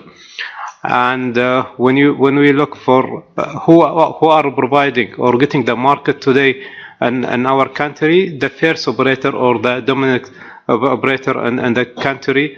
And we have other operators today that cannot compete because there is no big market for such IPTV anymore with the other choices today.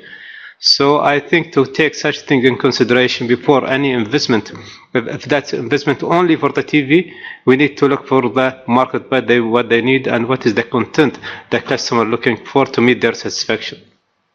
Thank you. Thank you very much. Somebody would like to address? If not, then I would ask if there are other requests for the floor. Yes, we have the colleagues from EVU. Yes, Giacomo Mazzoni from the EVU. I want to thank the ITU for this very timely initiative. I think it's important that we think together about the future of this part of the infrastructure. Of course, from the viewpoint of the public service broadcasters, the contents are for us the most important thing, and the access of the citizen to the contents is very important. What I've heard this morning put an accent on the pay offer, but I remember that on the cable also there is a component of the access to free contents that are available, and the free-to-air market is still in large part of Europe the most important thing. So I just want I would like to hear more in the rest of the discussion, more attention to this point that is for us crucial. And of course we cannot then welcome what has been said by Mr. Kurt about the common level playing field, because the fact that we don't have this situation in Europe hamper any possibility for operators to, or for any kind of subject in this market to operate in fair condition and to compete with others. And this is another way to block the development of the sector. Thank you very much. Thank you very much. You want to address? I think when it comes to the point that free-to-air offers could be available over any platform, and that there is that's the case. I think, as you know, the European law, which is now under review, already has so-called must-carry obligations. So most of the public channels are anyhow part of these must-carry obligations, and because in cable there is no limitation of space, more or less, because of the technology development of digitalization, you could have hundreds of channels, so what in the old analog system was a bottleneck is no longer a bottleneck. So I think consumers have more choice, and in many member states they have even digital terrestrial offers, they have satellite offers, they have cable offers, so there is a lot of choice, and therefore I think this is guaranteed that people could access the free-to-air content or the must-carry content anyhow.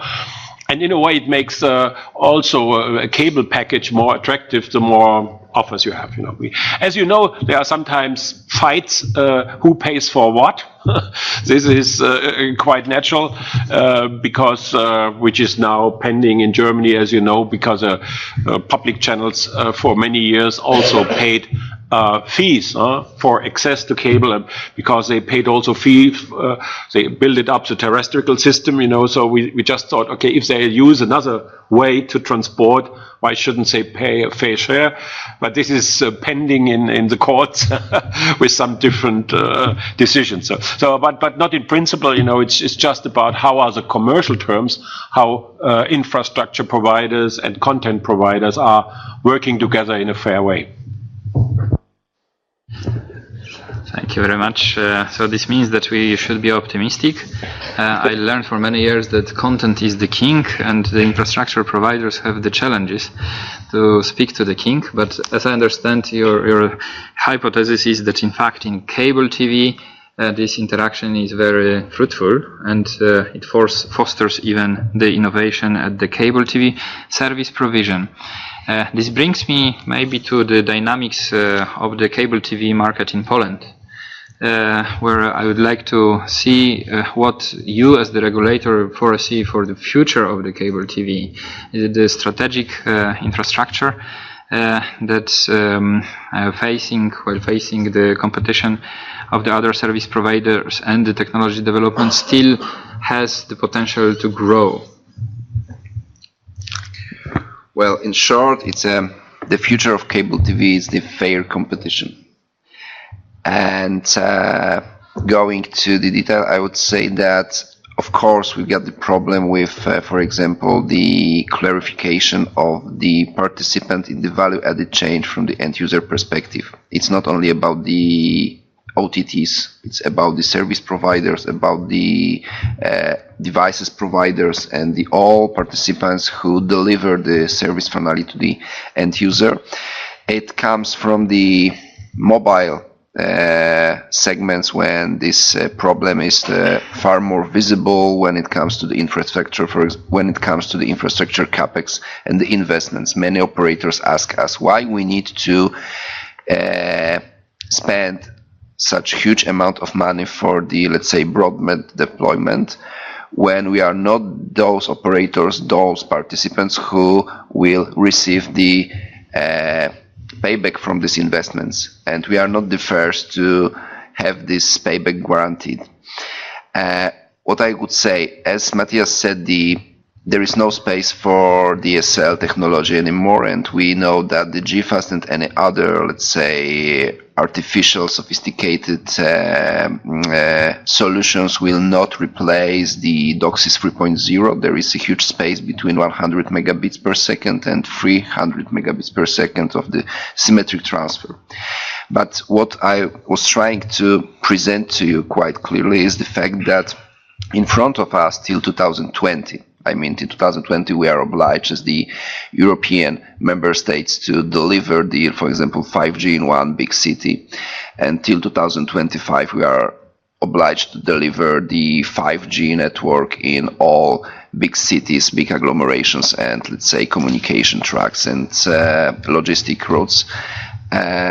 We will not deliver with DOCSIS, and even let's say DOCSIS 3.0, 3.1 service in use. We need something more. We need huge extreme capex. It's over 500 million euros to spend for the deployment on 5G infrastructure, and we need fiber.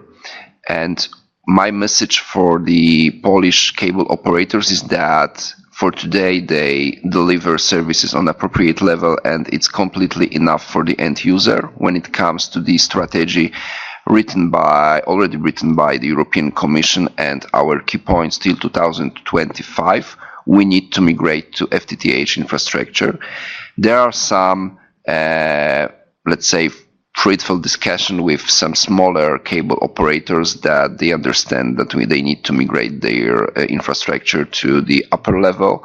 And of course, they see more and more possibilities to generate the revenues from the wholesale level. I mean, not only to deliver services to the end user, but also to use some wholesale products like bitstream access, like local loop unbundling, like access to their passive infrastructure with reference offer in use as the solution to generate additional revenues from the market. And from my perspective, that's the direction that the main cable operators in Poland should follow in nearest future. So not to think only about the using retail market, but also to start to be the wholesale operators too.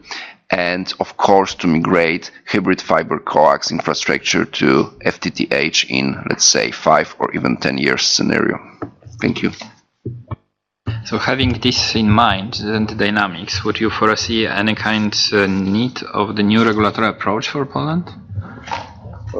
Yeah, I fully agree with the Cable Europe that we've got some regulatory tools that has been developed many years ago, for example, like S&P position. And I fully support the proposal that we need to standardize all those conditions for all EU member states, if I correctly understand, Matthias, when it comes to the, let's say, wide range of sophisticated cases that we need to sort out on national level. And there is, there is some kind of risk and danger that every single national regulatory authority will understand completely differently the, let's say, European Commission proposal, for example.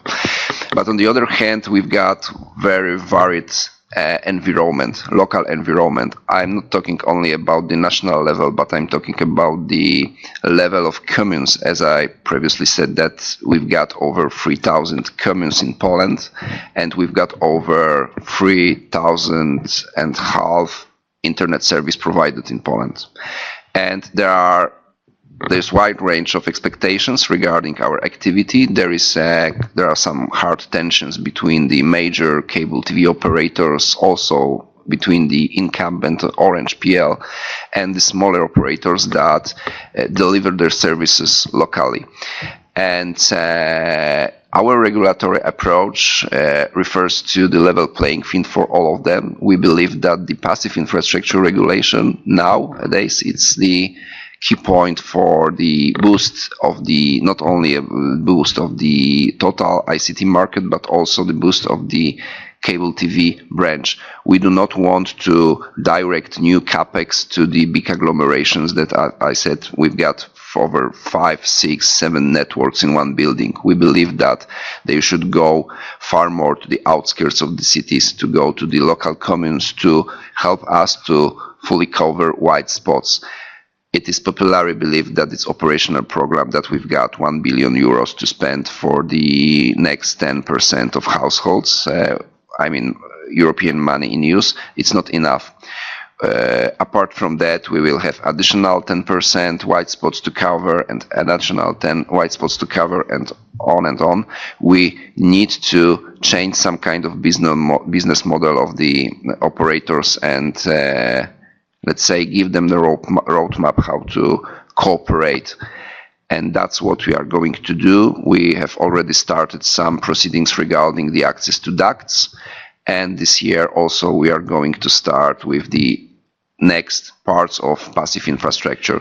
So my message is that the passive infrastructure competition is essential when it comes to guarantee the level playing field for all participants, whatever the technology is used by them.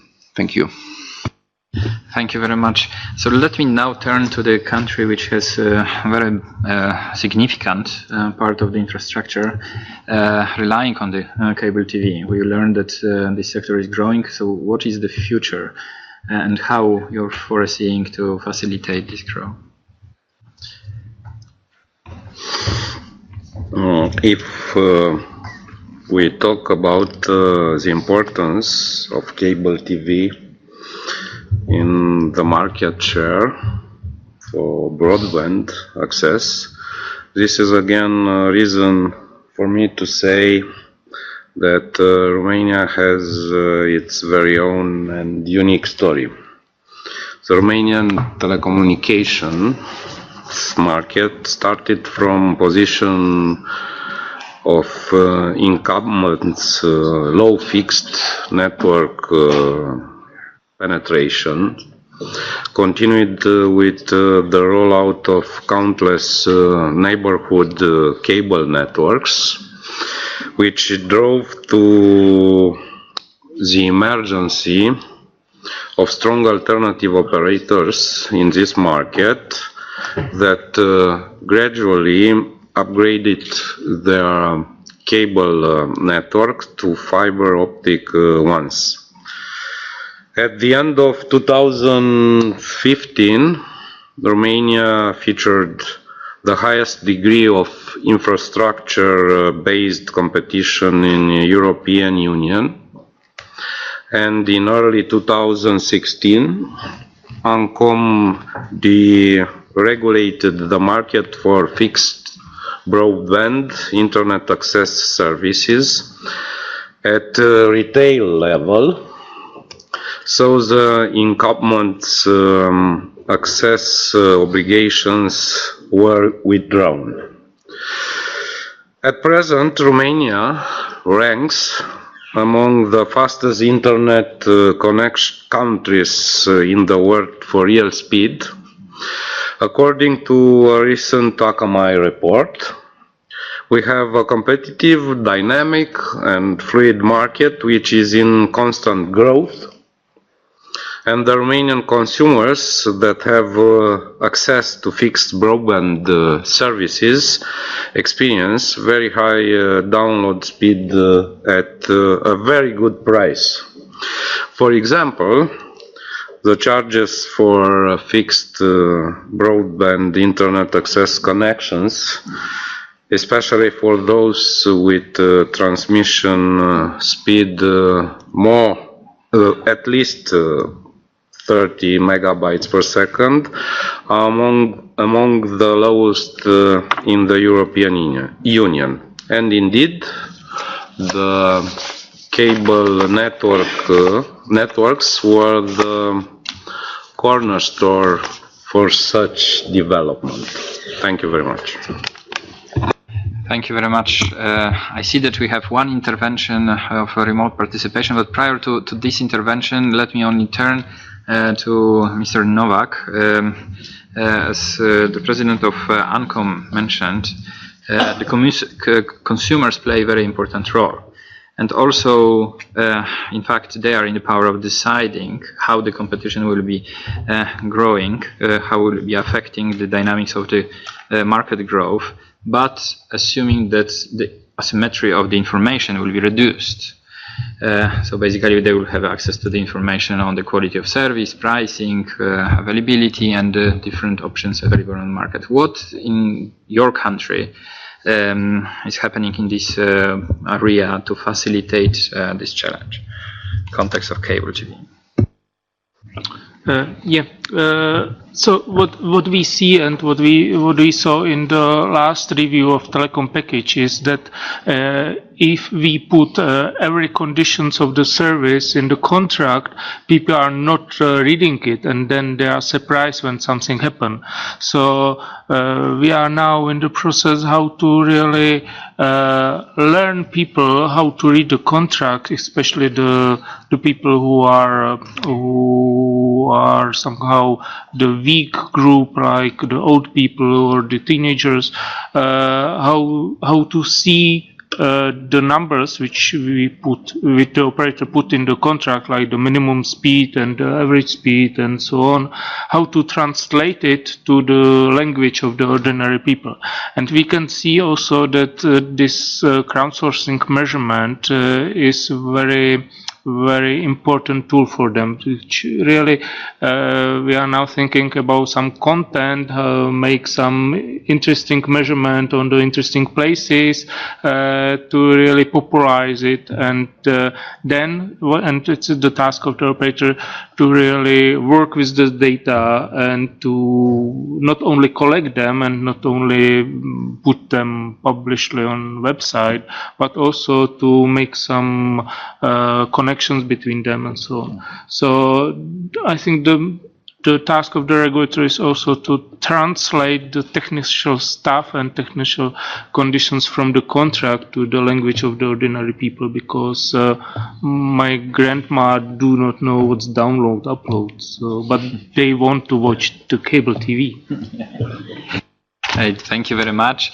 We are running out of the time, so let me turn to the remote participation, and let me ask also the audience if there is any request for the further for the floor. I don't see in the room, but we have the remote participation, so the floor is there. Thank you. I have a question from Ernest Katoka Mafuta, who says there's a limited number of channels that a cable system can carry.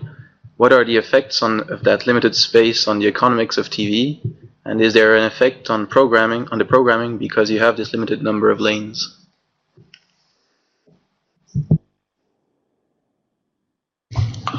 I think if you look now, I'm myself a cable subscriber, by the way, even before I was with Cable Europe, and for my taste, I think the channels which are on my system are 300 or something like that, which I can't really all view. And anyhow, I think we all have viewing habits, and it's hardly, in my view, hardly impossible to follow 300 channels. So my problem is always to search and to find the channels I really would like to know and to pick them out. You know, it's so I think this is not, for most of the customers, not a real problem, because you have a lot of choice. You know, you have a lot of, if you like sports, you can have a sports channel and sports packages. If you like, you can access maybe also Netflix, you know, who has hundreds, thousands of films and videos, you know, if you like to see series, and you have not only Netflix, you have Amazon, you have others. So I think compared to in the old days, I mentioned that when we had analog, there was a real limitation, that was a bottleneck, and we had a lot of fights. But nowadays with digitalization, and that will go on, and I think there is even more possibilities in the future, this kind of bottleneck or limitation is not a problem. Maybe the problem is more on the commercial side, who pays what, you know, is there a fair share of access, what pays somebody to get in the system. Yeah, but that's another discussion, but it's not a technology problem, I guess. Thank you very much. We have request for the floor. Thank you very much. I'm from Georgia, just to know, and I have one question. In Georgia, in 2015, we changed our broadcasting system from analog into the digital one, and nowadays we have the two multiplex platforms. One is private and public, which are providing the digital broadcasting. Almost by the digital broadcasting is covered all territory of Georgia, and for free. They are providing their channels for free, but as Mr. Marty has mentioned, there is a very important issue, the protection and of copyright. And my question is regarding this issue. Should regulatory authority, how it is your opinion, should regulatory authority just every year research the market on this direction and ask the TV like broadcasters to provide the copyright, ask to the TV operators and broadcasters to provide the copyright on their programs, or just to play the out of court function, like if someone is there is someone who will say that there is an infringement of my copyright, for example, after this to react on this issue and play the out of court role, because nowadays in Georgia regulatory authority has a liability, or like has a function to ask the broadcasters to provide the copyright. But broadcasters, of course, are edgy on this decision, because they say that there is no one who asked you that there is my copyright infringing, and why you need the research market on every year, which is a right way. Should the regulatory authority like research the market every year and ask the TV operators copyright? Thank you. Brief, because we are running out of time. I think copyright issues are complicated. First of all, I think cable operators respect the rights of intellectual property. There should everybody who produces films, music, and others have a right of intellectual property, and so it has to be clear. There should be no piracy or just not paying for content. But in a system where we have millions of producers, it's impossible for a platform like cable, where you retransmit channels who are already clarified the intellectual property rights, hopefully, because a cable platform is not producing the content. Yeah? We are just transmitting the content which the channels have already cleared. And so it's a little bit not appropriate, I would say, to clear it twice. When you have only a retransmission over another platform. So that's one point. And the other point is, in most of the member states, I don't know completely, you have collecting societies who make a deal, with collecting all the intellectual property rights, and that makes it easier for those to clarify it, because you can't have with every film producer, in this completely complicated system, it would be impossible.